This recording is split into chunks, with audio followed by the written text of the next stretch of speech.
हमारी आपराधिक न्याय प्रणाली।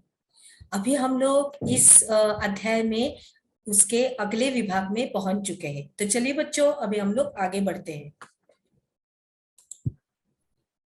अदालत ने 1 महीने के बाद शांति की जमानत की अर्जी मंजूर तो कर ली, लेकिन कोई भी 20,000 रुपए के लिए उसका जमानती बनने को तैयार नहीं था। नतीजतन जमानत के बावजूद वह जेल में ही पड़ी रही। वह गहरे सदमे की हालत में है। वह डरी हुई है और मुकदमे का क्या नतीजा निकलेगा इसके बारे में वो सोच रही है। जैसे कि मेरा क्या होगा, मैंने तो कुछ गलत नहीं किया, सिर्फ मैडम के शक की वजह से मैं सलाखों के पीछे आ गई हूँ।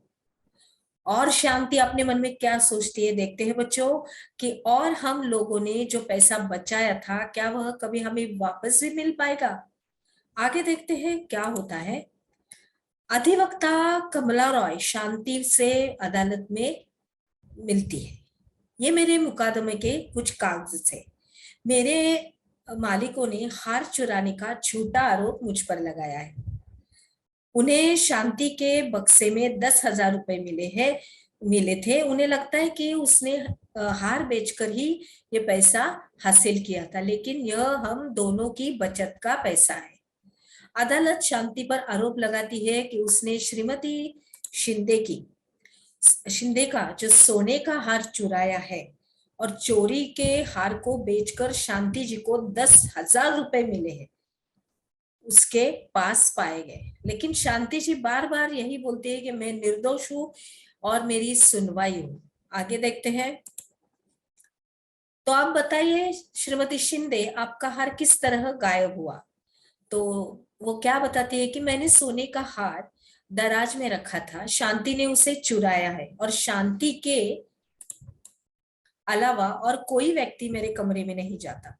मिस्टर शिंदे मेरे सामने उसके संदूक मेरे शिंदे ने मिस्टर शिंदे ने मेरे सामने उसके संदूक की तलाशी ली थी और वहां पे उनको वहां लिफाफे में एक 10,000 रुपए देखकर हमें तो अचंभे में हम लोग पड़ गए थे और शांति को यह पैसा मेरा हार बेचकर ही मिला था और वह एक चोर है। अभी इसके बाद अधिवक्ता रॉय श्रीमती शिंदे से जिस तरह प्रश्न पूछती है, तो क्या आप कह रहे हैं कि शांति ने चोरी करते हुए आपने नहीं देखा, नहीं आपको शांति के पास चोरी का हार मिला।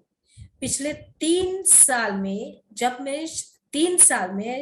जब मैं शांति आपके घर पर काम कर रही है, तब से कोई भी चीज आपके घर से चोरी नहीं हुई और आप हर महीने उसे 1,000 रुपए पगार भी देती रही।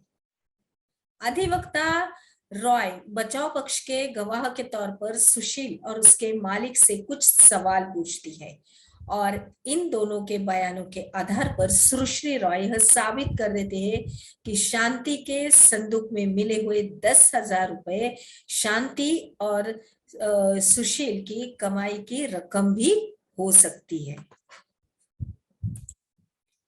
जब मुकदमा खत्म होने के नजदीक पहुंच जाता है, तभी सुशील को पता चलता है कि इंस्पेक्टर शर्मा ने युवाओं के एक गिरोह का भंडाफोड़ किया है और इस गिरोह के लोग शिंदे के मोहल्ले में गहनों की चोरी करते हैं और श्रीमती शिंदे के बेटे के कुछ दोस्त भी इस गिरोह के सदस्य हैं और उनके पास से श्रीमती शिंदे का हार बरामद हो जाता है। सुशील यह बात अभिवक्ता रॉय को बताता है। अब अभिवक्ता रॉय बचाव पक्ष के गवाह के तौर पर इंस्पेक्टर शर्मा को अदालत में पेश करती है और वो पूछती है उनसे कि इंस्पेक्टर शर्मा, क्या आप हमें दिखा सकते हैं कि आपने क्या क्या बरामद किया है। जी हाँ श्रीमती शिंदे ने अपना यह हार पहचान लिया है और हमने लड़कों का एक गिरोह भी पकड़ा है और जिसने यह हार चुराया था और उस लड़कों ने अपना इल्जाम कबूल भी कर लिया है और यह हार उन्होंने ही चुराया था। न्यायाधीश महोदय सारे गवाहों के बयान सुनते हैं और इंस्पेक्टर शर्मा का भी बयान सुनते हैं। और उसके बाद अभिवक्ता रॉय न्यायाधीश के सामने यह दलील देती है कि अब शांति निर्दोष साबित हो चुकी है और इसलिए उसे बरी कर दिया जाए। शांति आपको चोरी के इल्जाम से बरी किया जाता है। पुलिस ने जो 10,000 रुपए आपके पास से बरामद किए थे वे उन्हें भी आपको लौटा दिया जाएगा। मैंने लिखित फैसले और मैं इस बात पर जोर दिया कि तफ्तीश में इंस्पेक्टर राव की लापरवाही पर खास तौर से ध्यान दिया जाए, जिसकी वजह से शांति आपको जेल में जाना पड़ा। आगे देखते हैं बच्चों। पुलिस का एक महत्वपूर्ण काम होता है किसी भी अपराध के बारे में मिली शिकायत की जांच करना, और जांच के लिए गवाहों के बयान दर्ज किए जाते हैं और सबूत इकट्ठा किए जाते हैं। इस जांच के आधार पर पुलिस अपनी राय बनाती है।